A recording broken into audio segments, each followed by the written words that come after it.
Espero em ti, ó meu Jesus, em tua cruz.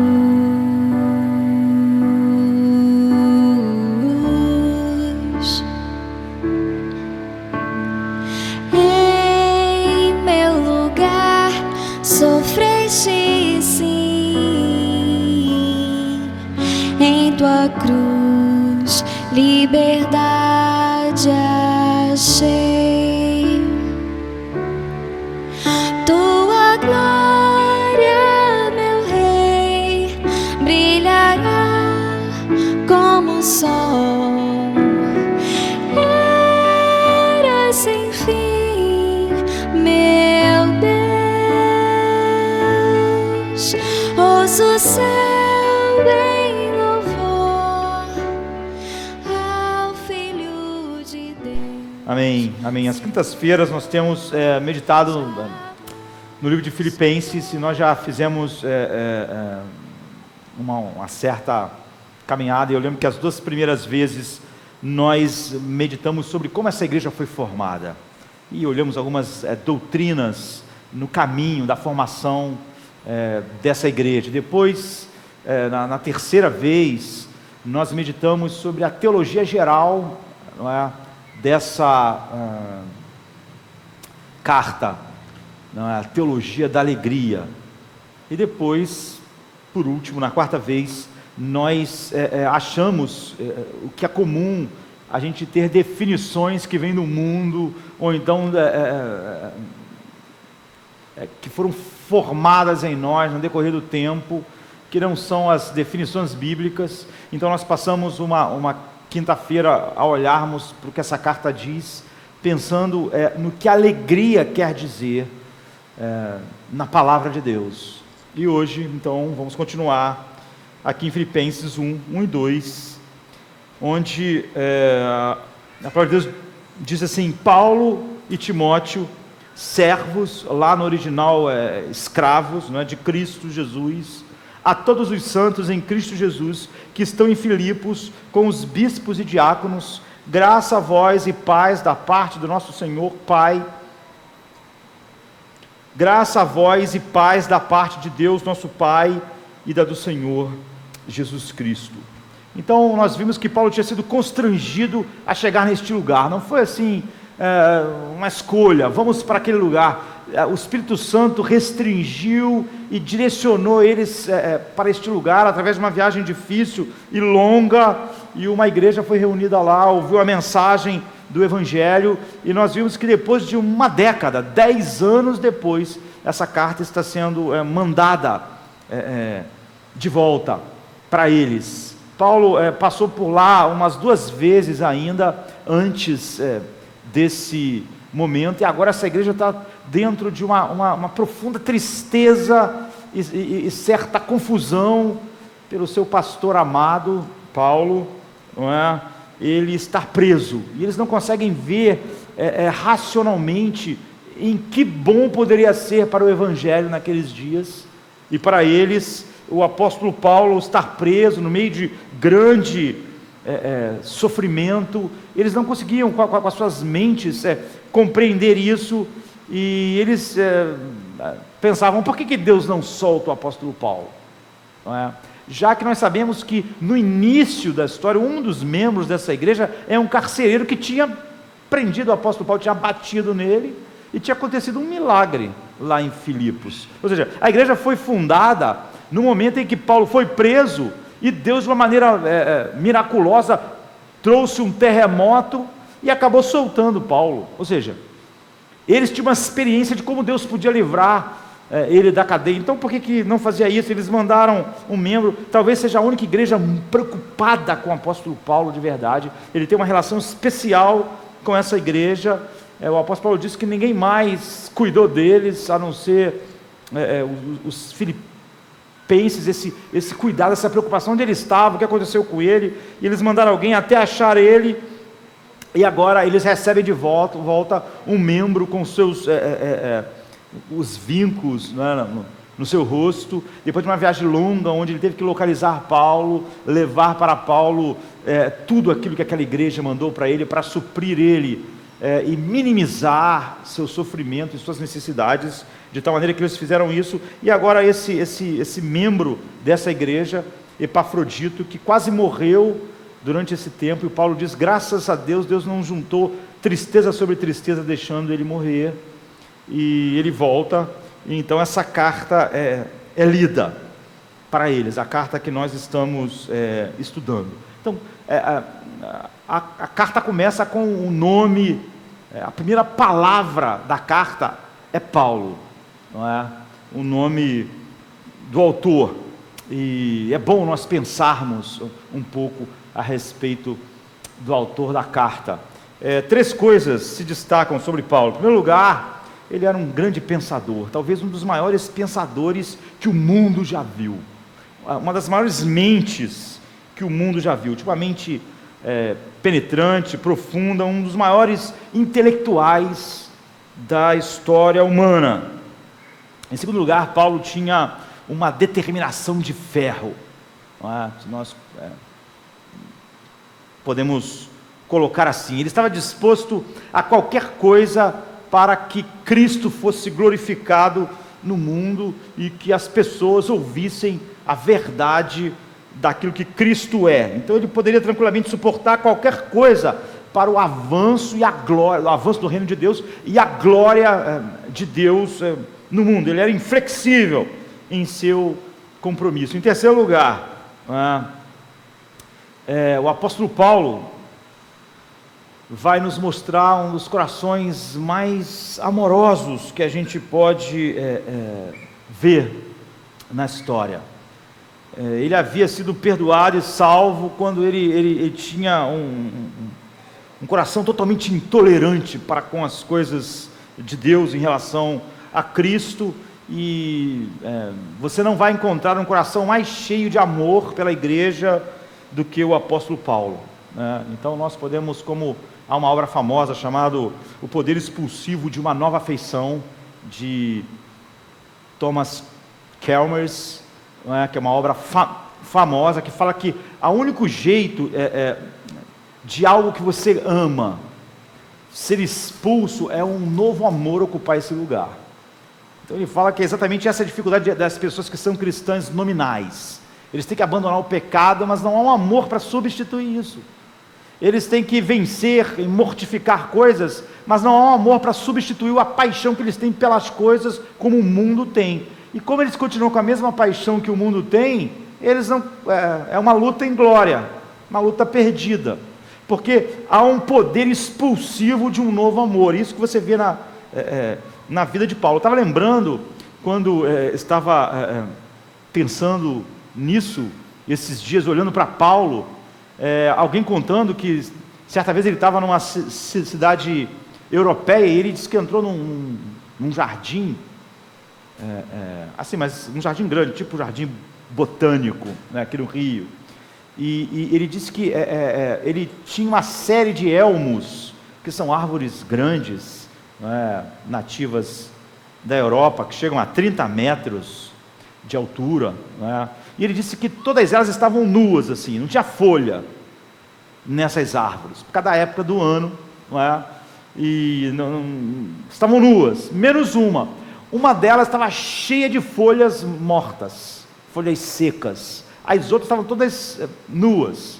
E ele disse que lá andando pelo jardim, ele encontrou lá um cara, um dos funcionários que cuidavam do lugar, e ele disse que perguntou assim, por que todas as árvores estão nuas, esses elmos, não é? E aquela ali está cheia de folha morta. E disse que ele explicou, olha, é o seguinte, aquela árvore está morta, não é? No verão caiu um raio nela, ela morreu. As árvores vivas, elas expulsam as folhas mortas para nascer folhas novas. Mas a árvore morta, ela se apega às folhas mortas, as folhas mortas ficam nela, e não vai nascer mais nada, e não tem mais vida acontecendo aí, as folhas mortas vão ficar aí até elas ir caindo com o tempo, mas a árvore não expulsa elas. É isso.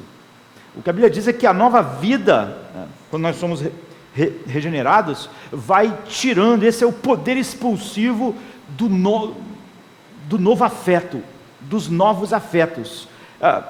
O Espírito Santo produz em nós afetos poderosos que expulsam os afetos que controlavam a nossa vida. Sem isso, nós mortos continuamos apegados àquelas coisas mortas, como aquele elmo. O apóstolo Paulo é isso, não é? Então, eu estava olhando para a figura do apóstolo Paulo, é uma das figuras mais extraordinárias da história, talvez de toda a história da humanidade, não houve uma pessoa tão extraordinária como Paulo. Há um teólogo famoso, não é? Morto há bastante tempo, ele estava falando a respeito do apóstolo Paulo, ele diz assim: há homens que nunca se chega a conhecer, há homens com os quais tive contato dia após dia e ano após ano, e que no final eu descobri que não conhecia bem a pessoa.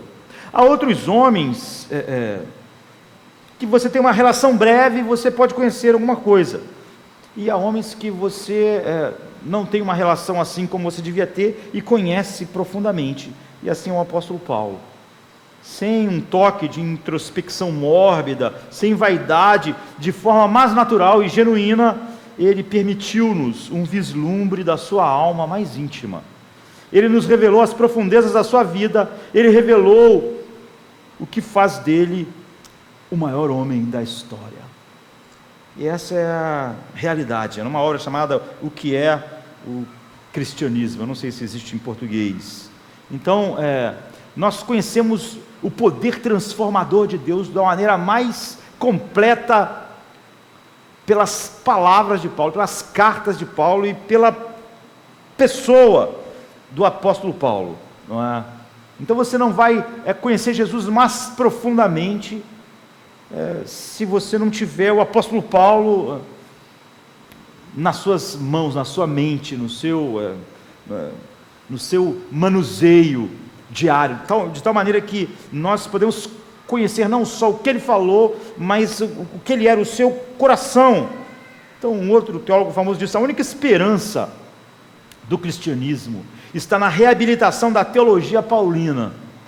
Ele está de volta em sua doutrina a um Cristo encarnado e ao sangue expiatório, ou então nós perdemos o Evangelho. Então, se me perguntasse assim, qual a maior necessidade da igreja no Brasil? Era de que nos milhares de púlpitos, milhares de pregadores pregassem as doutrinas que o Espírito Santo revelou à igreja através do apóstolo Paulo. Essa é a única salvação para a igreja. Se a igreja não pregar as doutrinas que Deus revelou através do apóstolo Paulo, não há nenhuma esperança para a igreja da nossa geração. E a nossa civilização ocidental, ela é fruto ainda de resquícios de tudo que Deus revelou através do apóstolo Paulo. E eu vou dizer, ao contrário de muitos cristãos que acham possível e até bom que existisse uma civilização distante disso, uma civilização. Quantas vezes você vai ver cristão dizendo: não, uma coisa é a nossa crença privada, outra coisa é a sociedade.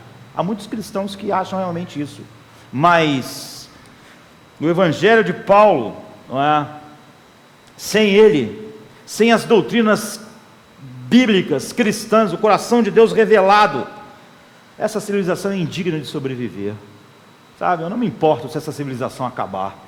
Uma civilização sem as verdades centrais sobre Cristo é indigna de sobreviver, e não há nada de bom que ela sobreviva. Portanto, é estranho que cristãos pensem numa sociedade sobrevivendo sem isso.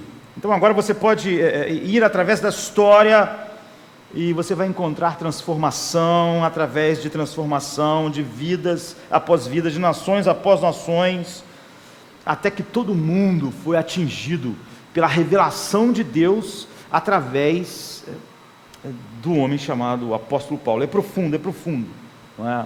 mas eu quero que nós entendamos que algumas pessoas podem até conhecer melhor, no sentido de poder explicar mais profundamente as doutrinas essenciais, assim, o coração de Deus revelado através de Paulo, Cristo através de Paulo.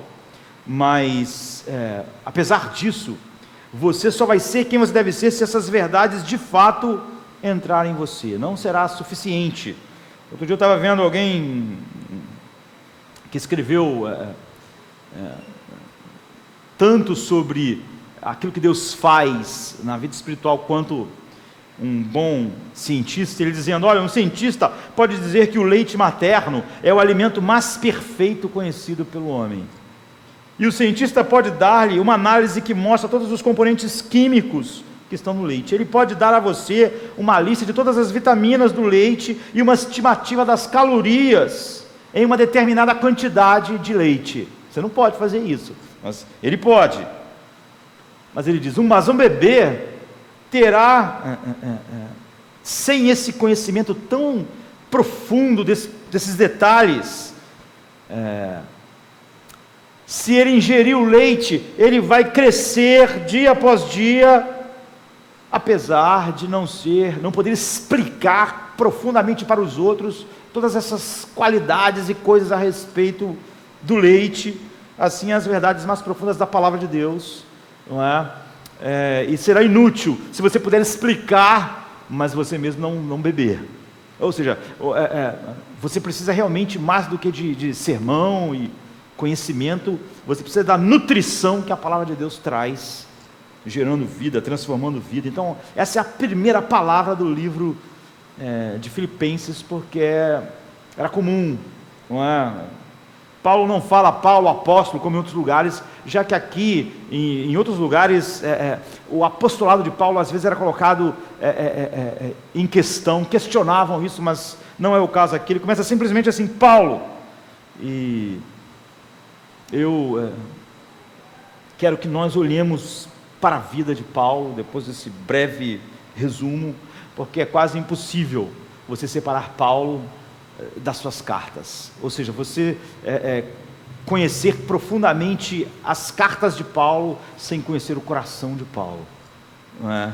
E tanto essa carta como todas as outras cartas de Paulo, você não pode compreendê-las como deve se você não estiver no ritmo cardíaco do apóstolo Paulo. Nós precisamos do mesmo ritmo cardíaco dele ao escrever, ao Espírito Santo inspirar. E assim eu quero lhe dar a nós, a todos nós nessa noite, um pouco da verdade, para nós entrarmos nesse ritmo do apóstolo Paulo. Então essa é uma palavra que enche o meu coração, queridos, é uma palavra especial para mim, Paulo.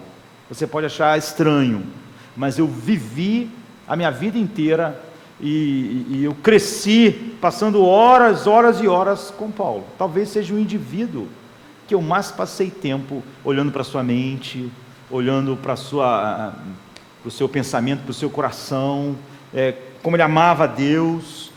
Talvez seja a pessoa que eu mais passei tempo lendo o que ele escreveu, pensando em suas palavras. Eu li uma quantidade enorme de livros, mas eu nunca li, certamente a pessoa que eu mais li livros, em que eu fiquei pensando em cada palavra, localizando ela no tempo, na vida dele, foi o apóstolo Paulo, e tentando imitá-lo. Ele mesmo diz: sede meus imitadores.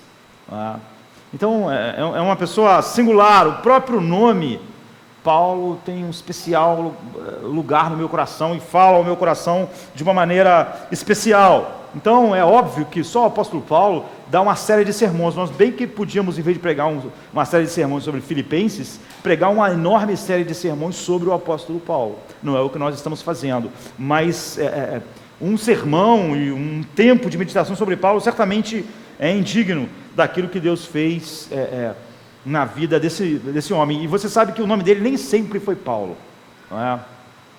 Era Saulo, ou é o mesmo Saul do Velho Testamento, é o mesmo nome, não é?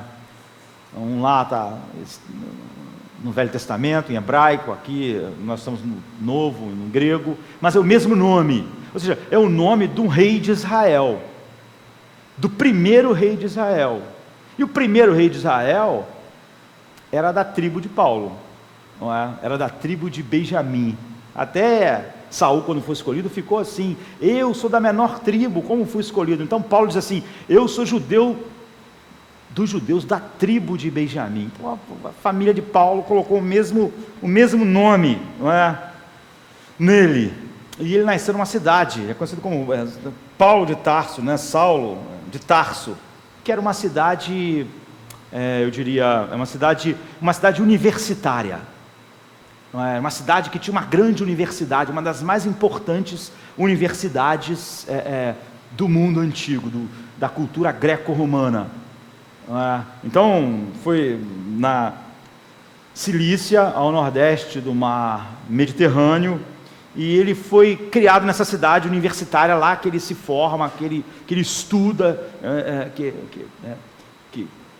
ele é educado, mas ele também é educado. Então ele era profundamente educado na cultura greco-romana, na cultura grega, mas ele também foi, a sua família fez ele estudar com a maior autoridade, né, em hebraico, no judaísmo que tinha, que era Gamaliel.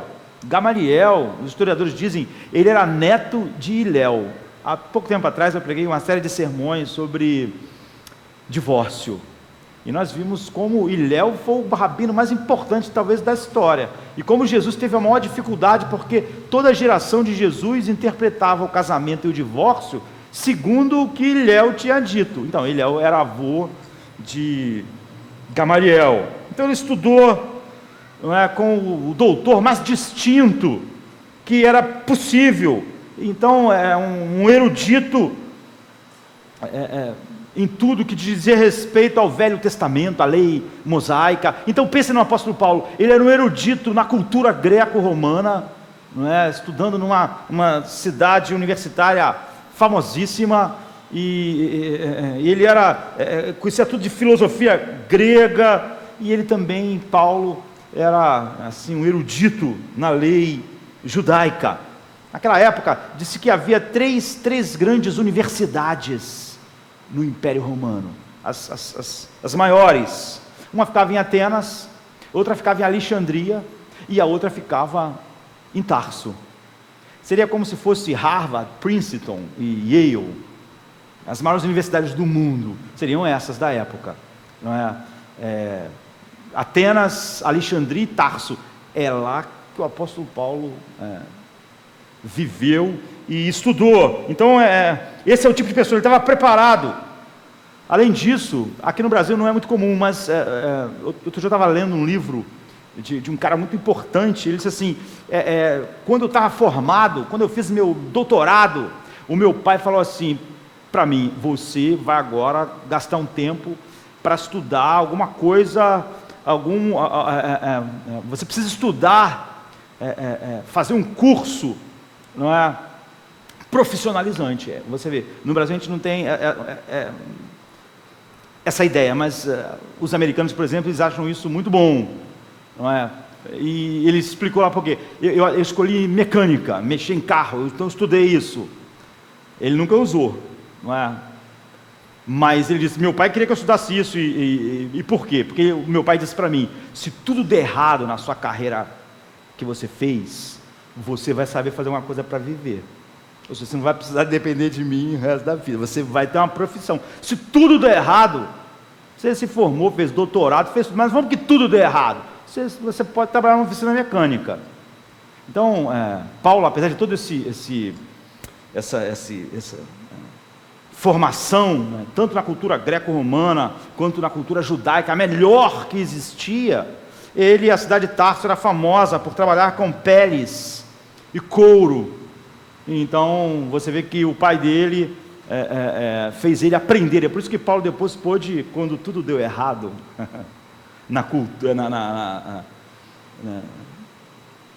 na formação acadêmica dele, não deu sustento a ele, ele pôde trabalhar com tendas, porque ele também, não é, como educado em Tarso, o pai dele também levou ele a saber mexer com o que era comum, e fazia também a cidade de Tarso famosa, que era a indústria, o trabalho com peles e com couro. Então, Gamaliel era chamado de, às vezes, de a beleza da lei, de como Gamaliel trabalhava a lei, e ele, o apóstolo Paulo, então, quando era adolescente, foi estudar com Gamaliel, e ele aprendeu toda a lei através de decorar todo o Velho Testamento, através de um método de perguntas e respostas, sabe, um tipo de um catecismo. Então, assim que ele estudou com Gamaliel, até ele ter um conhecimento enciclopédico do Velho Testamento, até ele ter o Velho Testamento todo em sua mente, através dessa educação. Então, ele tinha tudo, não é, que era necessário. Então, ele completou depois disso o seu estudo em Tarso. É por isso que ele é mais ou menos da idade de Jesus, mas você vê, ele nunca encontrou Jesus pessoalmente, ele nunca esteve com Cristo, enquanto Cristo andou no mundo. E os historiadores dizem que ele foi o líder de uma sinagoga lá em Tarso, e Paulo sempre esteve assim, esteve sempre intensamente envolvido com aquilo que ele abraçava.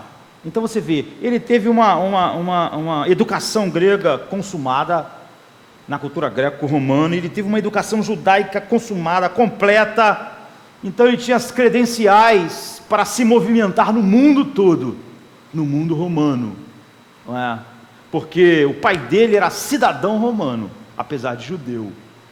Isso era muito raro. Tem um momento que você vai ver que Paulo é preso, e um tribuno bateram em Paulo, e Paulo disse assim, não em Filipos, porque isso acontece em Filipos também, mas depois, batem em Paulo, e depois Paulo disse assim, eu sou um cidadão romano.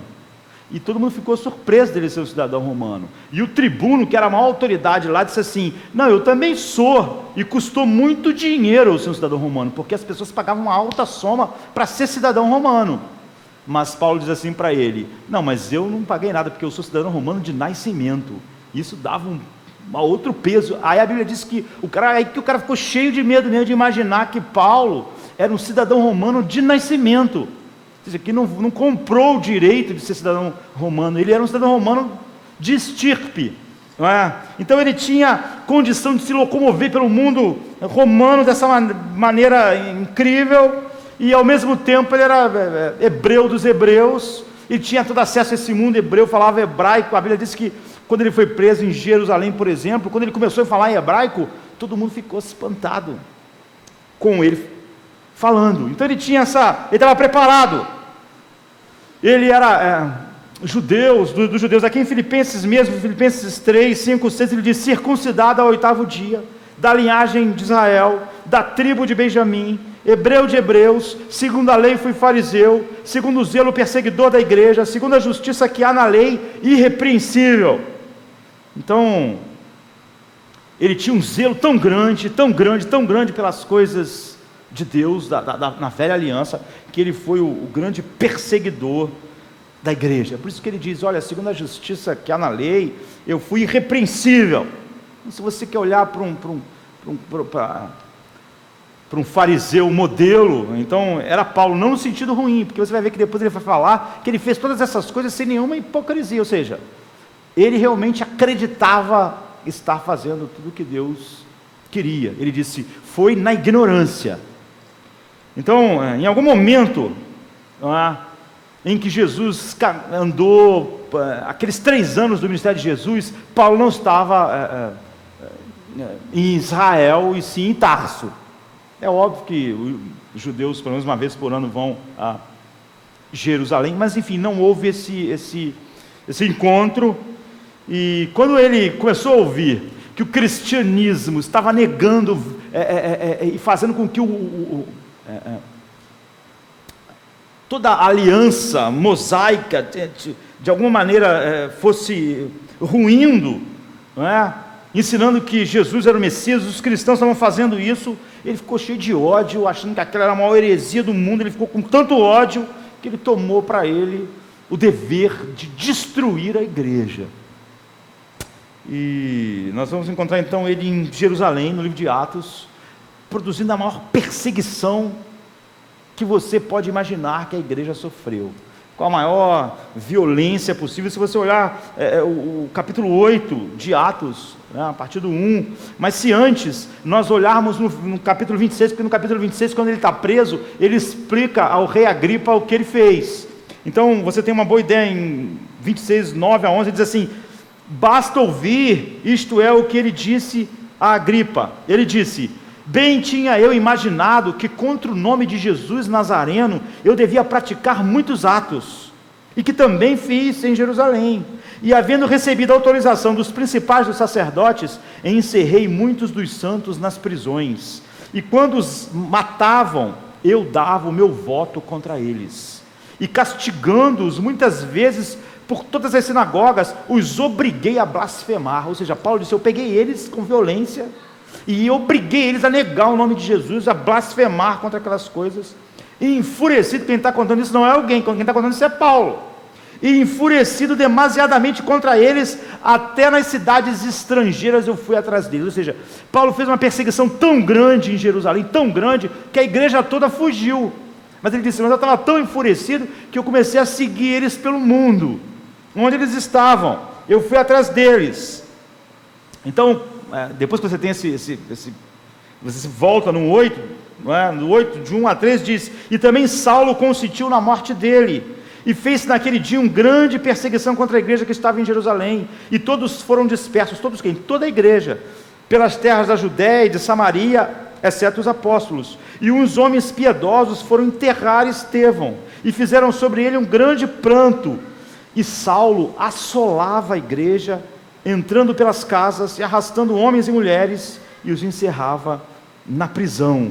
Então, se você olhar o final do capítulo 7, no versículo 58, a Bíblia diz assim: e expulsando-o da cidade, o apedrejavam, e as testemunhas depuseram suas vestes aos pés de um jovem chamado Saulo. Ou seja, Saulo estava comandando todas essas coisas. Esse é uma coisa típica dele, não é? Ele estava envolvido na execução de cristãos, na perseguição de cristãos, na tortura. E Lucas, que era companheiro de Paulo nessa época, já que ele é um dos maiores companheiros de Paulo, diz: Paulo, ele assolava a igreja. E Lucas usa a palavra mais forte possível. E também Saulo consentiu na morte dele, e fez naquele dia uma grande perseguição contra a igreja que estava em Jerusalém. Todos foram dispersos pela terra de Judéia, da Judéia e de Samaria, exceto os apóstolos. E uns homens piedosos foram enterrar Estevão, e fizeram sobre ele um grande pranto. Ou seja, a igreja, as pessoas que foram enterrar Estevão prantearam. E a Bíblia diz: e Saulo assolava a igreja, entrando pelas casas e arrastando homens e mulheres, os encerrava na prisão. Esse é o tipo de Paulo não fez só uma perseguição à igreja, ele fez uma perseguição terrível, abrangente e organizada. Era algo mortal para a igreja. E a palavra que Lucas usa, assolava, é a mesma palavra que é usada para um javali selvagem entrar num jardim, quando acabar não sobrar nada lá, está tudo destruído. Ou quando um exército invadia uma cidade, matava todo mundo, destruía os prédios, queimava tudo, e quando saía aquela cidade estava totalmente assolada. Essa é a palavra que Lucas usa. Ou seja, Paulo era um homem tão fanático assim, né, que ele tomou para ele, não é, essa função. Então a igreja se espalhou por todos os lugares por causa dessa perseguição que Paulo chefiou. E ele não se limitou a isso. O capítulo 26 diz: ele foi perseguir a igreja por todas as cidades estrangeiras, e ele parecia um touro selvagem. A Bíblia diz que ele cheirava, respirava ódio contra a igreja.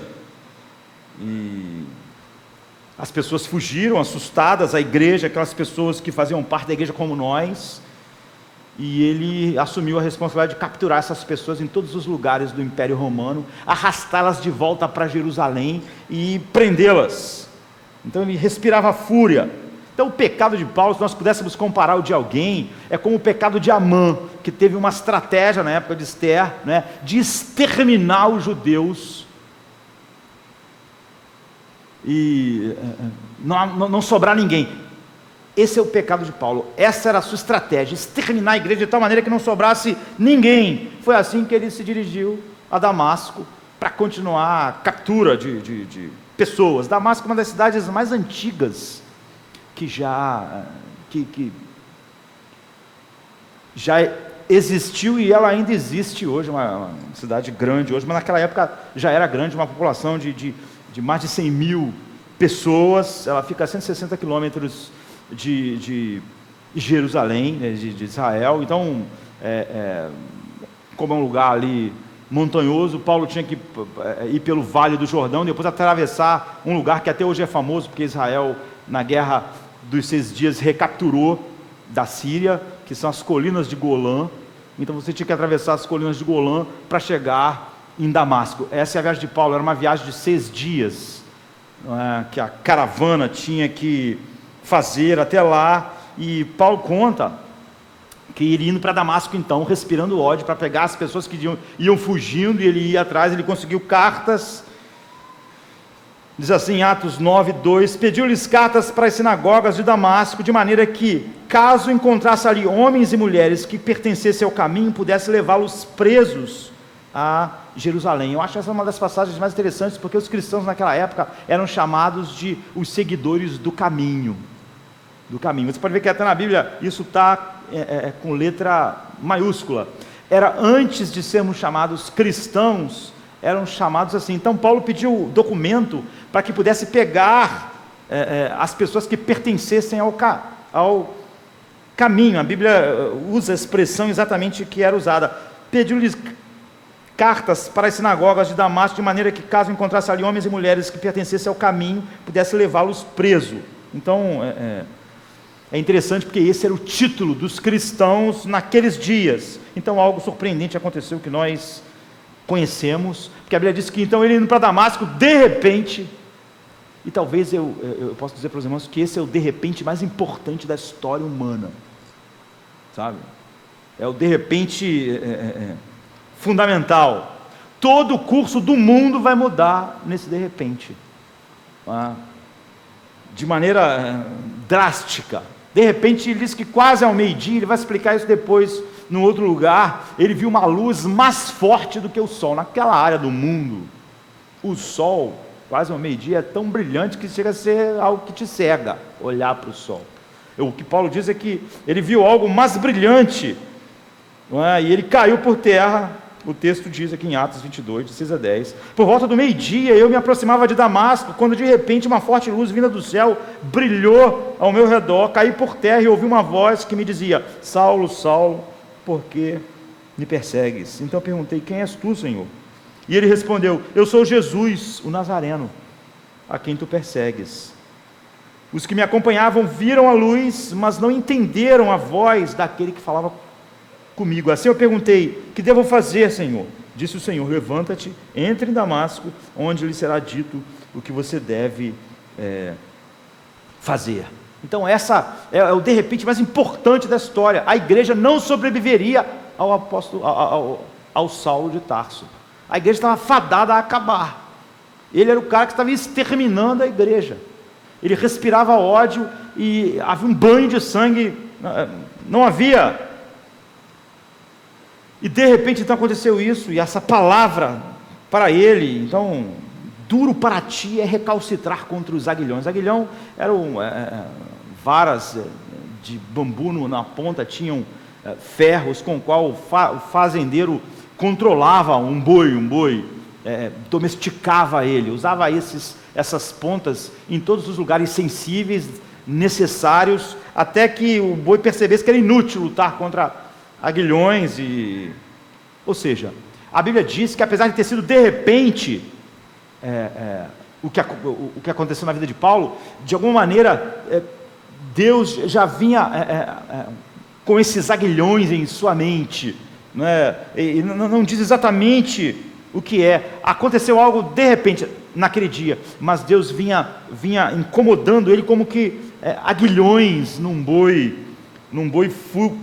furioso, mas que era inútil lutar contra aquilo. Nós podíamos pensar em tantas coisas, umas duas, assim, na história. Por exemplo, ele estava lá quando Estevão morreu. Então, Jesus compara ele a esse jovem touro obstinado, e Jesus disse que lutar contra ele era inútil, doloroso e fútil. Então, imaginem, Paulo, por exemplo, ele estava lá quando Estevão morreu, ele que consentia com aquilo tudo, ele participou daquilo. Atos 6,15 diz, ele havia visto com seus próprios olhos o rosto. Então, nós conhecemos a história. Nesse momento, no 6,15, a Bíblia diz que todo mundo que estava lá viu o rosto de Estevão como de um anjo. Paulo estava lá, não é? Nós sabemos como Estevão enfrentou corajosamente a morte. Paulo estava lá, Atos 7, 58 a 60. Estevão fez uma das maiores pregações e resumos de toda a história do plano de Deus já descrita. Aí Paulo estava lá ouvindo. Estevão fez uma oração pedindo que Deus perdoasse as pessoas que estavam matando ele. Paulo, ele estava lá. Então,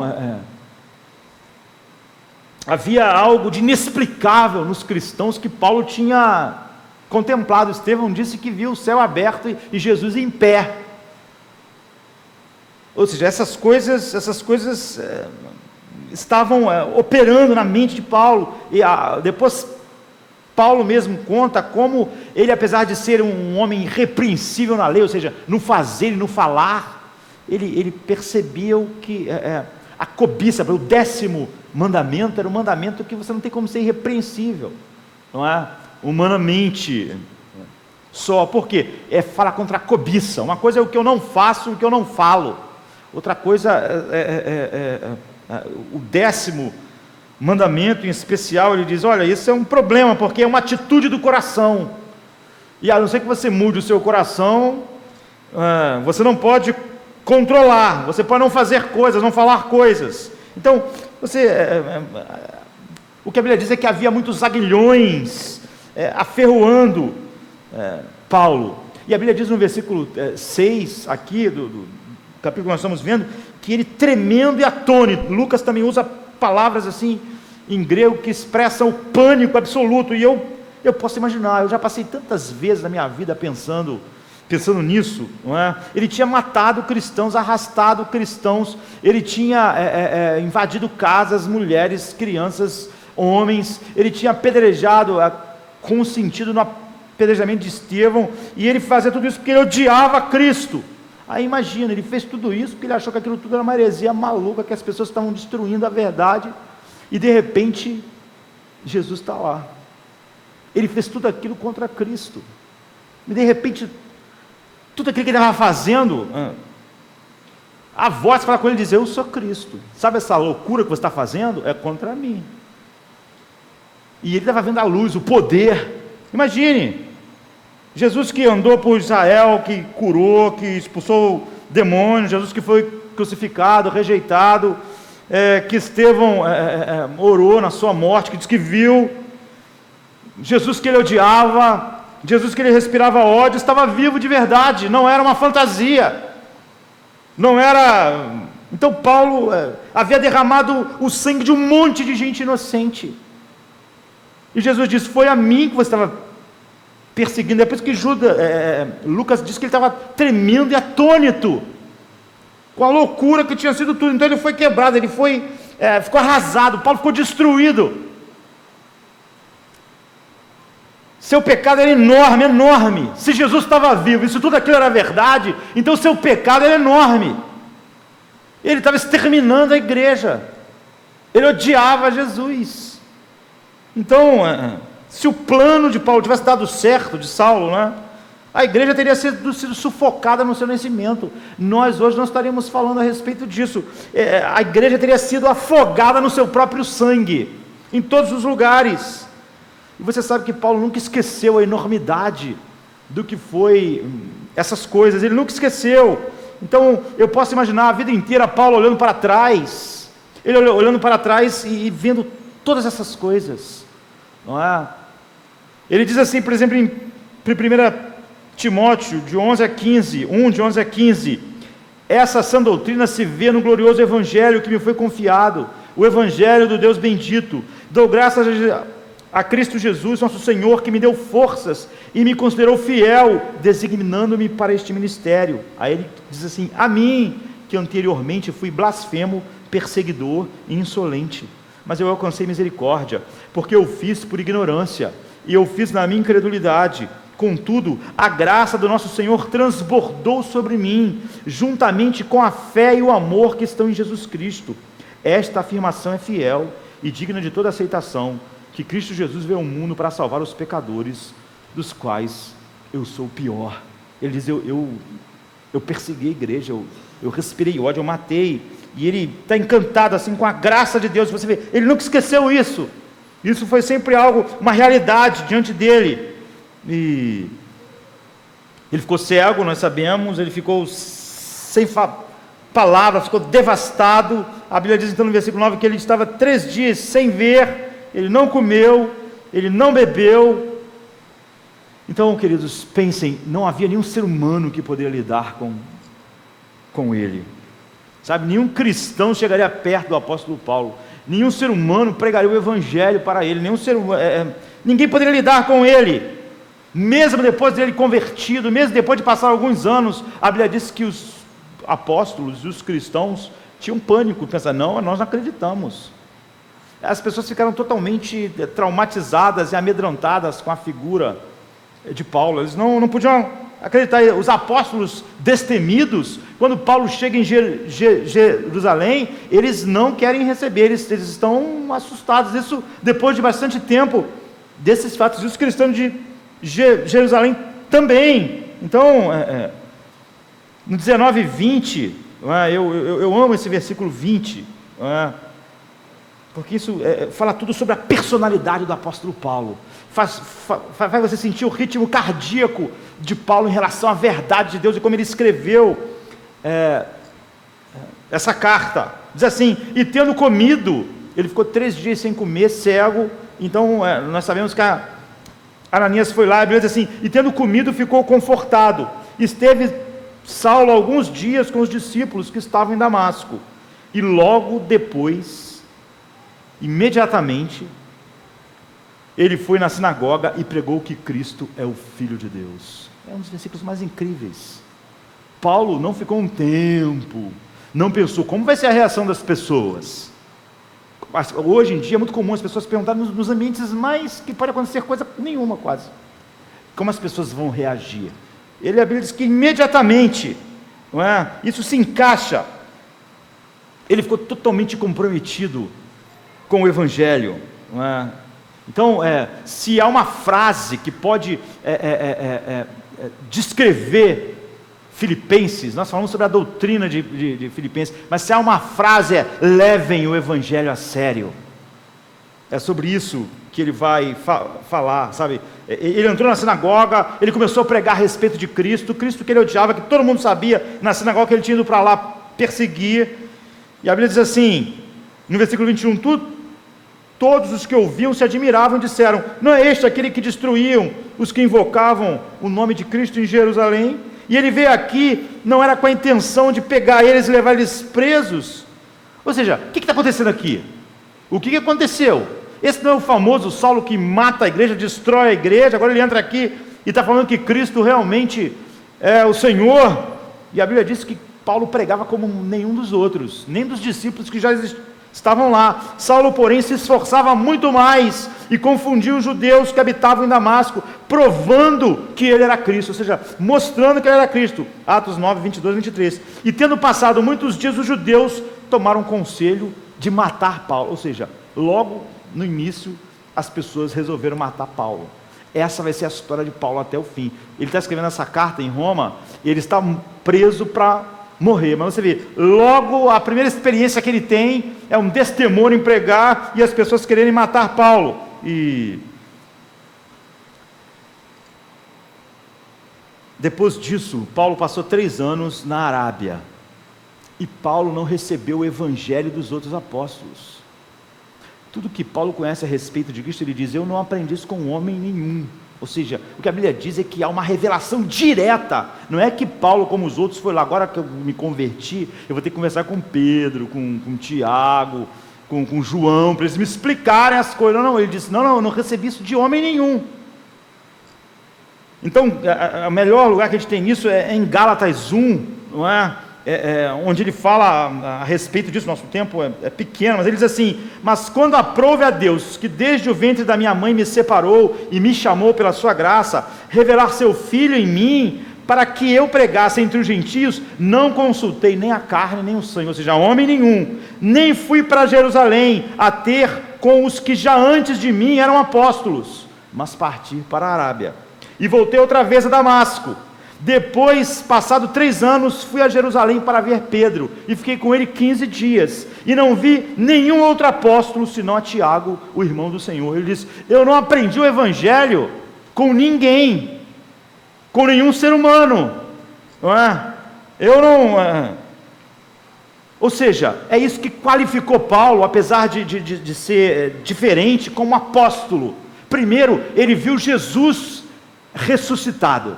Ele não teve uma visão de Jesus, ele viu Jesus, ele ficou cego, ele viu Cristo ressuscitado, como os outros, ele era uma testemunha ocular, e depois, ele recebeu o ensino, a palavra de Deus, o conhecimento pessoalmente de Deus, pessoalmente de Cristo, como os apóstolos aprenderam durante 3 anos, então, ele aprendeu pessoalmente de Cristo, não foi outro ser humano que ensinou a ele, como para nós.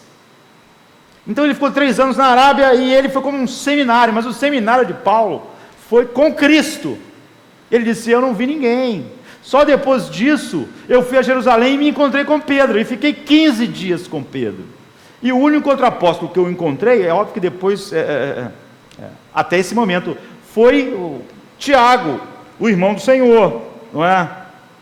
Então, desde o início tentaram matar Paulo, e ele finalmente então vai a Jerusalém. A Bíblia diz assim no versículo 26 do 9, e quando Saulo chegou a Jerusalém, procuravam ajuntar seus discípulos, ele queria se reunir com eles, mas todos o temiam, não crendo que ele fosse um discípulo verdadeiro.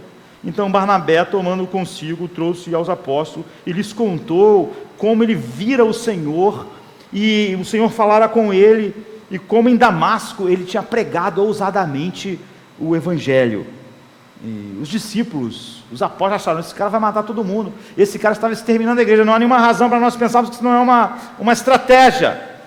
Então, o que a Bíblia vai dizer é que lá em Jerusalém ele pregou tão ousadamente, mais do que todo mundo que estava lá, que acontece o seguinte, e andava com eles em Jerusalém, entrando e saindo, por causa da intermediação de Barnabé, e falava ousadamente no nome do Senhor Jesus em Jerusalém, falava e disputava também contra os gregos. Então eles resolveram matá-lo. Você vê, onde Paulo vai? Em Damasco, resolveram matar. Ele foi em Jerusalém, pregou mais ousadamente que os outros apóstolos e discípulos que estavam em Jerusalém, a igreja toda lá, e as pessoas de Jerusalém resolveram matar o apóstolo Paulo. Essa é a tônica. Então, a cronologia disso tudo é um pouco difícil, não é? Mas nós podemos juntar todas essas coisas. E ele passou apenas 15 dias com Pedro, como ele descreve aqui, e nisso ele já era o grande apóstolo Paulo. Depois, passado 3 anos, fui a Jerusalém para ver Pedro, e fiquei com ele 15 dias, e não vi nenhum outro apóstolo. Enfim, a história do apóstolo Paulo é a história única. Ele, ao ouvir, voltando ao que nós vimos, imediatamente ele começou a pregar o Evangelho. É por isso que o tema, a frase que vai pautar Filipenses, leve o Evangelho a sério. Ele, no mesmo dia que foi chamado, ele respondeu, Senhor, o que queres que eu faça? E daí para frente, ele logo pregou Cristo. Ele não gosta dessas pessoas que ficaram anos para isso, para aquilo. É esse tipo de modelo que é o modelo com o qual nós somos chamados. É esse tipo de gente transformada que o Evangelho gera através da obra de Paulo. Então, você vai ter essas declarações maravilhosas de Filipenses, não é? Deixo as coisas que ficaram para trás, e em tantas cartas, prossigo para o alvo, ou então dizendo, de cidade em cidade me esperam tribulações. Então Ágabo, que pega o cinto e diz, olha, você vai ser preso em Jerusalém, ele diz, eu estou pronto para morrer. Ele diz assim, Atos 20, 24, mas em nada tenho a minha vida por preciosa, contanto que cumpra com alegria a minha carreira e o ministério que recebi do Senhor Jesus, para dar testemunho do Evangelho da graça de Deus. Ele diz assim, no início da carta dele aos romanos, que ele nunca tinha visto, eu estou pronto para pregar em Roma. Era assim, tipo assim, você falar contra o nazismo lá na praça de Berlim. Ele diz, eu estou pronto, no que depende de mim, eu quero ir para aí, quero falar, a palavra que é usada é, eu estou totalmente ansioso para chegar em Roma, no coração do império. Então eu já disse isso aqui, o apóstolo Paulo era como um cavalo de corrida, que ali naquela baiazinha ali, que só espera abrir a porta para sair correndo. Ele era um corredor de 100 metros, que está abaixado esperando o tiro, ou seja, é o tiro que segura ele, a baia que segura o cavalo. Paulo sempre esteve pronto para partir, para fazer o que Deus quer. Ou seja, o nosso ritmo cardíaco precisa estar aqui, para nós olharmos, e é isso que Deus nos leva. Ele estava ansioso, ele não era alguém que precisava de alguém empurrando ele pelo reino de Deus, empurrando para pregar, empurrando para orar, empurrando para viver para Deus, empurrando para proclamar o Evangelho ao mundo. Às vezes esse é o tipo, às vezes tem pessoas que mesmo para estar num momento como esse, num culto, ele tem que pensar várias vezes durante o dia. Às vezes a mulher tem que ficar falando para ele ir, o pai está sendo empurrado. O apóstolo Paulo era o oposto, ele estava ansioso, eu estou pronto a ir aí. Agora, ele sabia que em Roma as pessoas desprezavam o Evangelho, iam rejeitar a mensagem, odiavam Cristo, mas ele diz assim no versículo 16, pois eu não me envergonho do Evangelho de Cristo, é por isso que eu estou pronto. Você vê, quando nós não estamos prontos, há uma razão profunda em nós. Ele diz, eu não me envergonho, eu estou pronto para ir em Roma pregar o Evangelho, porque eu não me envergonho do Evangelho. Então, ele está ansioso para ir para Roma, colocar o pescoço na espada do imperador, para ir pregar num lugar mergulhado no centro de todo o paganismo. Você pode imaginar as pessoas dizendo para Paulo, o que você espera encontrar lá, a não ser ódio? Ele diz, eu não estou envergonhado. Hoje a igreja não tem vergonha de pregar psicologia humanista, a salvação da sociedade de uma maneira humanista e anti-Deus. Mesmo os cristãos acham que essa é a maneira. Por quê? Porque a filosofia humanista que domina a maior parte das ideias que forjam a sociedade não envergonha as pessoas, mas elas têm vergonha do Evangelho. Então elas só podem abraçar isso, sabe? Essa mudança do mundo social, mas do Evangelho não, no Evangelho não. Por quê? Porque eu não estou pronto por quê? Porque eu tenho vergonha. Eu sei que o mundo pensa do Evangelho, e eu quero que a cultura de alguma maneira me ache importante, ou então me abrace. Então os pagãos em Roma chamavam o cristianismo de ateísmo, porque como eles não acreditavam naqueles deuses, eles chamavam de ateísmo. A marca do cristianismo era ser chamado de canibalismo, porque como as pessoas não entendiam a Santa Ceia, e eles ouviam de longe que eles comiam o corpo e bebiam o sangue de Cristo, eles falavam que os cristãos eram canibais. Os judeus taxavam eles de hereges, de blasfemos, de ilegalidades. Então o Evangelho foi sempre um problema enorme para aquelas pessoas, mas Paulo disse, eu não me importo, eu não me envergonho de nada disso. E ele provou isso em Jerusalém, ele pregou isso pregando em Atenas, ele pregou isso pregando em Roma, ele pregou na sua última defesa, quando ele foi colocado diante de Nero, ele disse, eu aproveitei, então preguei para Nero e para aqueles juízes, porque aquela era a única oportunidade que eles tinham de ouvir o Evangelho. Em vez de eu fazer uma defesa minha, eu preguei o Evangelho para eles. Então o servo do Senhor, que Paulo é esse paradigma. Mas nós temos muito medo da impopularidade da verdade de Deus. Há um século atrás, alguém disse já, num ambiente assim, a impopularidade de um Cristo crucificado levou muitos a apresentar uma mensagem que é mais palatável para o incrédulo e a cultura, mas a remoção do escândalo da cruz sempre torna a mensagem ineficaz. Um evangelho inofensivo é um evangelho inoperante. Um cristianismo tem sido ferido pelos seus amigos, ou seja, por aquelas pessoas que dizem proclamar um evangelho e que estão tentando de alguma maneira fazer ele ser aceitável. É um evangelho emasculado, castrado, sabe, como um homem castrado. Por quê? Porque nós temos medo que ele ofenda alguém. Quando Paulo diz assim, eu não me envergonho do evangelho, ele diz, eu não tenho medo se ele ofende alguém. Eu já disse aos irmãos, certa vez eu estava pregando num lugar, não é? No meio de jovens, eu preguei e no final uma pessoa disse para mim assim, olha, a tua mensagem ofendeu as pessoas, ofendeu os jovens. E eu disse assim, ainda bem que a irmã, uma irmã assim, essas irmãs muito prudentes, né? Ainda bem que a irmã entendeu a mensagem, porque era isso mesmo. Espero que todos tenham entendido o que foi pregado hoje aqui. Mas essa é a mentalidade da maioria das pessoas hoje no meio evangélico. Você deve comprometer a verdade, porque ela deve ser ofensiva e não ofender ninguém.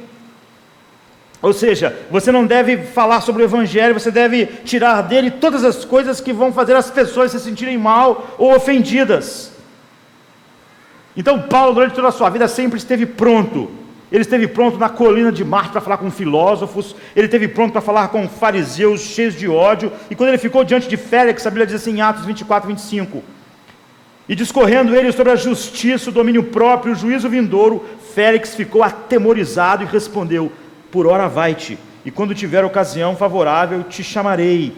Quando chegou no fim, Paulo disse, combati o bom combate. Hoje, a maior parte das pessoas que querem alcançar o mundo, dizem, elas são como aquelas árvores que eu falei, aquela árvore cheia de folhas mortas, não há o poder expulsivo de um novo afeto. Então todos os afetos são os velhos afetos do mundo, que tem medo de que o mundo vai reagir. Então, Filipenses, nós só vamos estar no ritmo cardíaco do apóstolo Paulo, se nós entendermos isso. O livro de Filipenses, a frase que o caracteriza é, coloquem o evangelho em primeiro lugar. Ele diz, eu estou pronto tanto a ir como a morrer, porque é para isso que minha vida existe, esse é o propósito da minha vida. É muito difícil alguém dizer isso.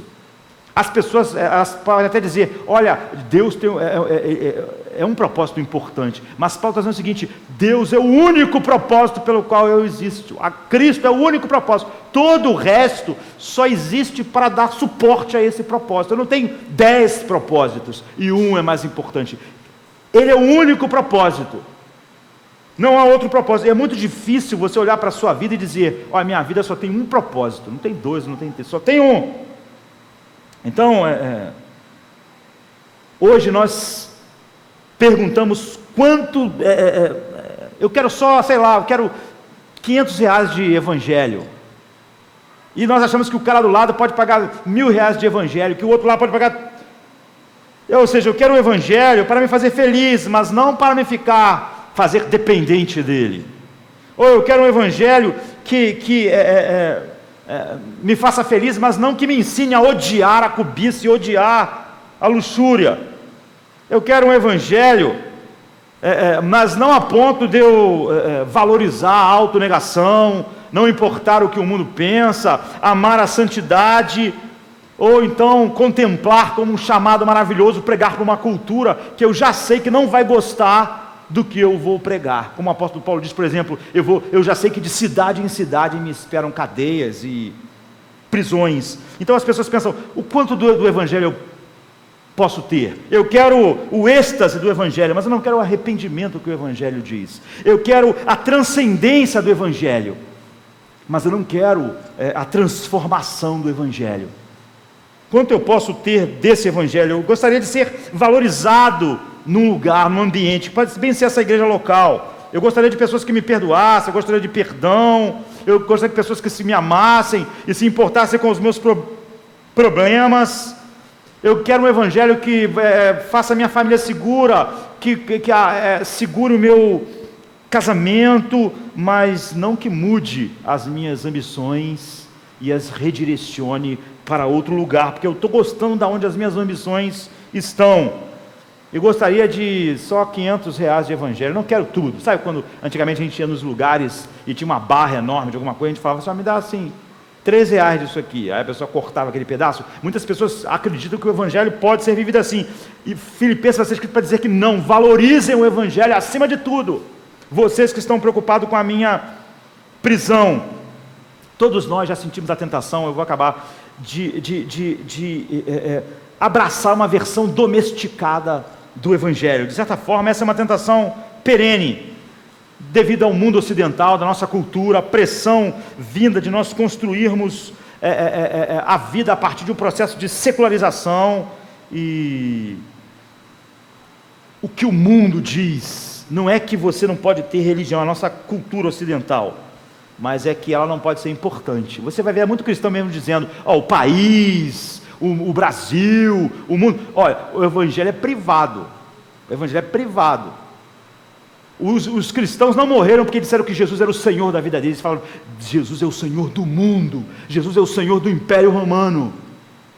Muitas pessoas acham, olha, as leis podem ser totalmente anti-Deus, eu não me importo, até acho isso certo. Porque para eles o evangelho é uma coisa privada. Ele até acha bom que a sociedade seja assim. Ou seja, porque a secularização não diz para nós que você tem que acabar com o evangelho. Ela só diz, ele não pode definir nada na vida, nem na sua vida, nem nas suas prioridades, nem na vida de ninguém, nem prioridade no mundo. E a política, por exemplo, que domina nosso país, é assim. Muitos cristãos acham que isso é muito bom. O evangelho é a coisa mais importante do mundo, contanto que não se meta em nada que seja importante para o ser humano. Ou seja, que ele seja inofensivo, castrado, tanto na nossa vida quanto na vida à nossa volta. E o que rege o discurso ocidental, nacional? É política, é entretenimento, é esporte, mas não há nada sobre aquilo que é importante de verdade para nós, como era para o apóstolo Paulo, aquilo que ele pregou para Agripa, naquele dia, para Félix. Nós temos feito muito parte desse mundo, dessa forma, e nós não queremos ser incivilizados. Hoje, o que é dito para nós é que é ofensivo ter dizer que alguém dizer que uma outra coisa está errada, que aquela religião está errada, que aquilo lá está errado. Nós temos que ter uma crença privada, que não atinja nada, que não atinja o país, que não atinja as pessoas, e que nós não podemos ofender ninguém dizendo coisas desse tipo. Isso é politicamente incorreto. Alguém outro dia me chamou, nós queremos participar de uma grande obra que nós vamos fazer, mas sem proselitismo. O que a pessoa está fazendo é o seguinte, nós vamos distribuir isso, vamos distribuir aquilo, mas não vamos pregar o evangelho, como se fosse uma grande coisa.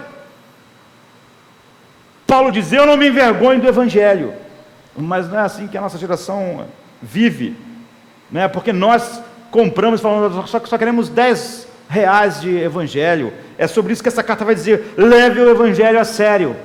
Leve o evangelho a sério. Então, nós queremos algo seguro, confortável. Nós vivemos num mundo de pluralismo filosófico que diz para nós isso. Vocês não podem dizer que há uma diversidade, tem que dizer que tudo é bom, que são várias visões. E o que faz a gente ter medo de pregar na universidade, no trabalho, é porque nós acreditamos nisso. Nós, lá dentro, a gente aqui no culto, nós falamos, o evangelho é a coisa mais importante do mundo, ele tem uma importância infinita, mas não é ele que está definindo nossas vidas, nossas opiniões, nossas posições. A única heresia para a nossa sociedade é dizer, isso está certo e tudo isso está errado. É a única heresia para a sociedade, para a nossa cultura. Então, pregar o evangelho virou um proselitismo grotesco. Ação social sem proselitismo é algo que a cultura vai poder enxergar, e nós não queremos ser vistos dessa forma. Então Paulo reconheceu o mal insidioso e a pressão que o Império Romano fez naqueles dias exatamente igual agora. Eles falavam: você pode ter a tua religião, contanto que você abraça os nossos deuses, nós vamos abraçar os seus deuses. Você não diz que o nosso Deus está errado, nem porque deuses na verdade não são muito importantes. O governo é que queria dominar a mente das pessoas, o Império Romano, os imperadores. Então, olha, vamos crer em todos esses deuses. Você veio para cá com os seus deuses, vamos botar teu Deus aqui também. Coloque o nosso Deus aí, sabe? Há uma diversidade de ideias, de visões de vida, é uma coisa plural, nada está certo e errado, num sentido definitivo, porque assim, aqueles homens governavam o mundo, e a religião, na verdade, não tinha domínio, e era nesse mundo que Paulo viveu, igual ao nosso, não é? Então ele está dizendo para aquelas pessoas: levem a sério. Esse é o mundo de Paulo, quando ele escreveu aos Filipenses, que foi fundada no ano 51, 52 depois de Cristo. Ele está escrevendo a carta em 62 depois de Cristo. Ele está dizendo para aquelas pessoas: olha, há tentações dentro e seduções fora, levem o evangelho a sério. E é sobre isso que essa carta vai falar, não é? Sobre um mundo igual ao nosso. E ele diz: Paulo e Timóteo, servo de Jesus Cristo, a todos os santos em Cristo Jesus que estão em Filipos. Ele não diz: olha, o São Paulo aos cristãos em Filipos. Ele diz: ao escravo de Cristo e aos santos que estão em Filipos, aos que são separados do mundo. São para esses que ele vai escrever a carta. Levem o evangelho a sério. Vamos ficar de pé e vamos começar a olhar essas palavras: escravo de Cristo e aos santos que estão em Filipos. É a mesma coisa que é dito para nós: escravos de Cristo e os santos que estão no Rio de Janeiro. É assim. Só quando nós começamos a enxergar assim, nós estamos no ritmo cardíaco do apóstolo Paulo. Levem o evangelho a sério. Você não pode pedir tantos tostões de evangelho. Nós vivemos numa geração de um evangelho castrado, e nós vamos olhar no ritmo cardíaco de Paulo ao escrever essa carta. O que é viver um evangelho que glorifica a Deus e o exalta, num mundo que era muito parecido com o nosso, não é? Em sua cultura pagã e anti-Deus verdadeiro, anti-verdade. Que Deus nos leve até essa ousadia de dizer: eu não me envergonho do evangelho de Cristo. Espero em ti, ó meu Jesus, em tua cruz.